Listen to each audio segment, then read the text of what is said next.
So hey guys, welcome to study skill success. Then guys, NTA अभ्यास question series का ये हमारा 8th session है। 7th सेशन ऑलरेडी हम कंप्लीट कर चुके हैं। उनकी प्लेलिस्ट का लिंक आपको डिस्क्रिप्शन में मिल जाएगा, वहां से आप उनको देख सकते हैं। इसके अलावा इसकी जो पीडीएफ है वो हमारे टेलीग्राम चैनल पर मिलेगी, जिससे कि आपको टेलीग्राम चैनल पर जाकर सर्च करना है स्टडी स्किल सक्सेस, आपको चैनल मिल जाएगा, उसको आप ज्वाइन कर लीजिएगा। डेली की पीडीएफ वहाँ पर आपको मिल जाएगी। फिलहाल शुरू करते हैं आज की इस वीडियो को। देखते हैं आज का हमारा पहला क्वेश्चन। देन गाइस, आज का हमारा जो पहला क्वेश्चन है वो कुछ इस प्रकार से है कि स्कंदन के दौरान प्रोथ्रोम्बिन को थ्रोम्बिन में बदलने के लिए किसकी आवश्यकता होती है? Conversion of prothrombin to thrombin during clotting requires vitamin K, fibrin, thrombokinase या फिर हिपेरिन।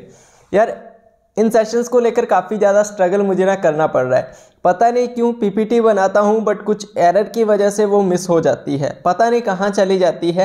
ये जो पीपीटी है वो मैंने 3 बार बनाई है। वैसे मैं सेशंस शाम को जो है वो रिकॉर्ड करके रख लेता हूँ, बट आज ये जो सेशन है वो सुबह रिकॉर्ड कर रहा हूँ, तो काफ़ी ज़्यादा स्ट्रगल यार करने को पड़ रहा है, पता नहीं क्यों। चलिए, तो इस क्वेश्चन का राइट आंसर जो है वो ऑप्शन नंबर सी हो जाएगा आपका, यानी कि थ्रोम्बोकाइनेज ऑप्शन नंबर सी जो है बिल्कुल इसका राइट आंसर हो जाएगा। क्लियर है गाइस? बाकी यार सेशन को लाइक ज़रूर कर दीजिएगा, जितना हो सके अपने फ्रेंड्स के साथ शेयर कीजिएगा। एरियोलर संयोजी ऊतक के घटकों में निम्नलिखित शामिल है सिवाय components of the areolar connectivity tissue include all of the following except. तो किसके सिवाय सभी शामिल है बताइए? कॉन्ड्रोसाइट, कोलेजन, मैक्रोफेज या फिर अर्ध तरल अधात्री। देन गाइस, इसका राइट आंसर होगा ऑप्शन नंबर ए, कॉन्ड्रोसाइट। कॉन्ड्रोसाइट के अलावा जितने भी है, कोलेजन हो गया, मैक्रोफेज हो गया, अर्ध तरल अधात्री यानी कि सेमी फ्लूइड मैट्रिक्स हो गए, ये सारे शामिल है किसमें? एरियोलर संयोजी ऊतक में। ठीक है,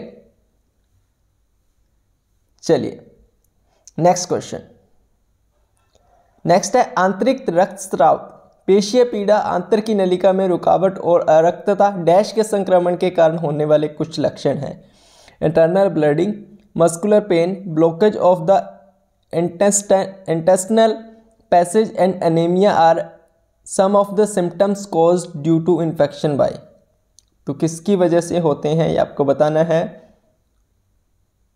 विचरेरिया, ट्राइकोफाइटोन, एस्केरिस या फिर प्लाज्मोडियम।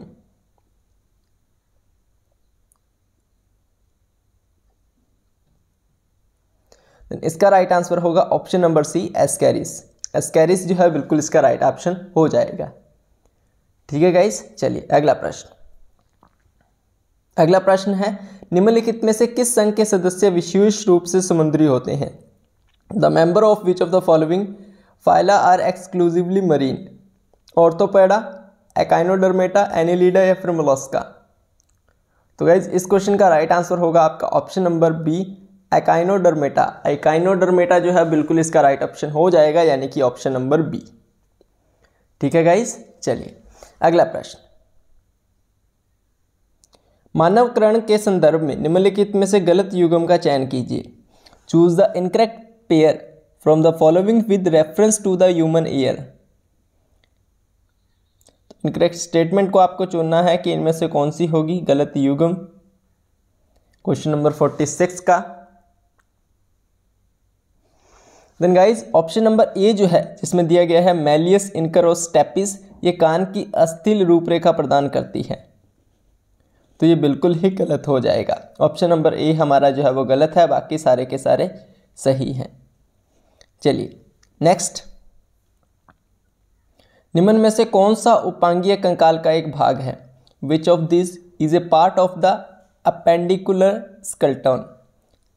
रिब्स यानी कि पसलियां, कपाल, क्लेविकल या फिर कशेरुकाएं, वर्टिब्रे। तो इसका राइट आंसर हो जाएगा option number C, clavicle. Clavicle जो है बिल्कुल इसका राइट आंसर हो जाएगा। ठीक है गाइस, चलिए अगले प्रश्न पर चलते हैं। अगला प्रश्न है यदि किसी कारण से हमारी क्लश कोशिकाएं गैर क्रियात्मक हो जाती है तो यह प्रतिकूल रूप से प्रभावित करेगी। If for some reason our goblet cells become non functional it will be adversely affect. तो किसको अफेक्ट करेगी? A, B, C and D में से?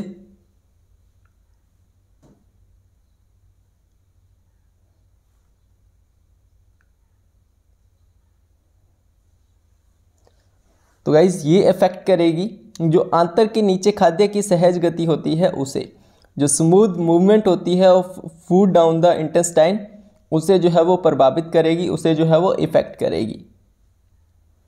ठीक है गाइज, चलिए यार आउट ऑफ 25, बिकॉज आज का हमारा थर्ड सेशन है तो 25 क्वेश्चंस हैं, तो आउट ऑफ 25 आपके कितने सही होते हैं कमेंट सेक्शन में कमेंट करके जरूर बताइएगा।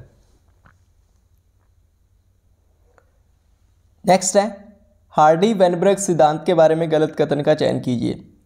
आपको रॉन्ग स्टेटमेंट चुननी है regarding the Hardy Weinberg principle. चलिए चुनिए स्टेटमेंट को।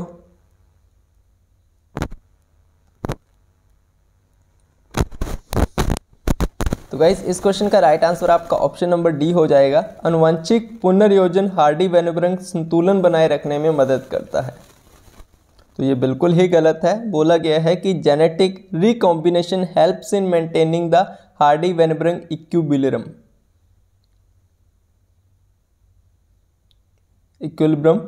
तो ये बिल्कुल ही गलत हो जाएगा। चलिए अगला प्रश्न। एक प्रोकैरियोटिक कोशिका के स्वायत्त रूप से वृत्ताकार गुणसूत्र बाह्य डीएनए की प्रकृति को क्या कहा जाता है?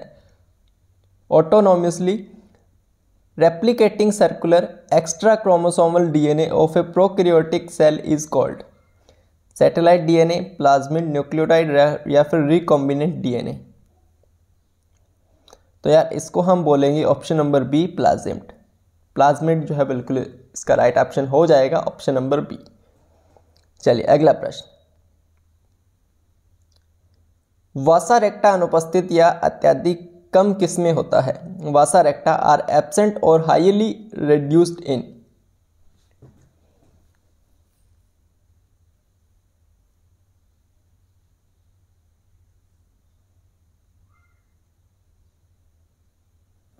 तो किसमें होता है? ऑप्शन नंबर बी इसका राइट होगा, क्रोटिकल नेफ्रॉन्स। क्रोटिकल नेफ्रॉन्स यानी कि वल्कुटीय वर्काणु जो है बिल्कुल इसका राइट ऑप्शन हो जाएगा। जो कॉर्टिकल नेफ्रॉन है उसमें जो वासा रेक्टा है वो अनुपस्थित या फिर बिल्कुल ही कम हो जाता है, या तो एब्सेंट होता है या फिर हाईली रिड्यूस्ड होता है। चलिए अगला प्रश्न। फास्फोलिपिड कोशिका झिल्ली के महत्वपूर्ण घटक होते हैं। फास्फोलिपिड जो होते हैं वो कोशिका झिल्ली के महत्वपूर्ण घटक होते हैं क्योंकि phospholipid are important components of cell membrane because they. अब क्योंकि का मतलब आपको ढूंढना है कि क्या होगा।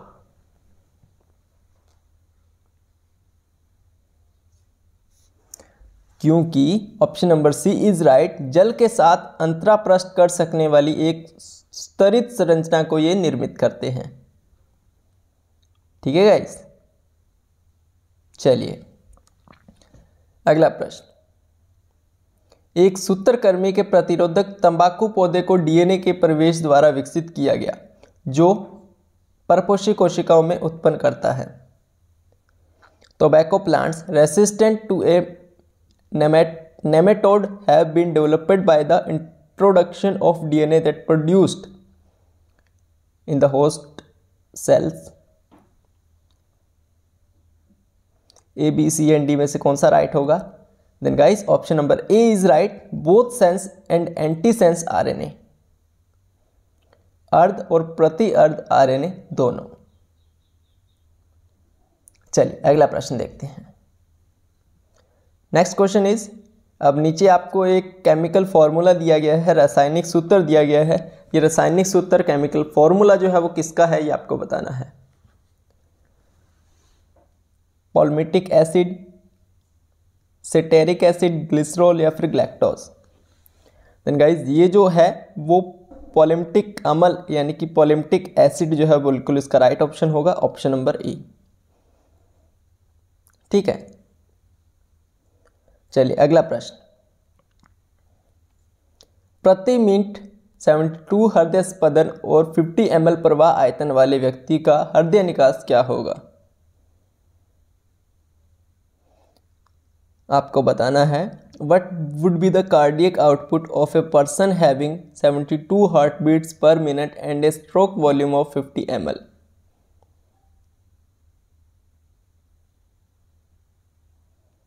तो क्या होगा? हमें 360 ml मिनट, ठीक है।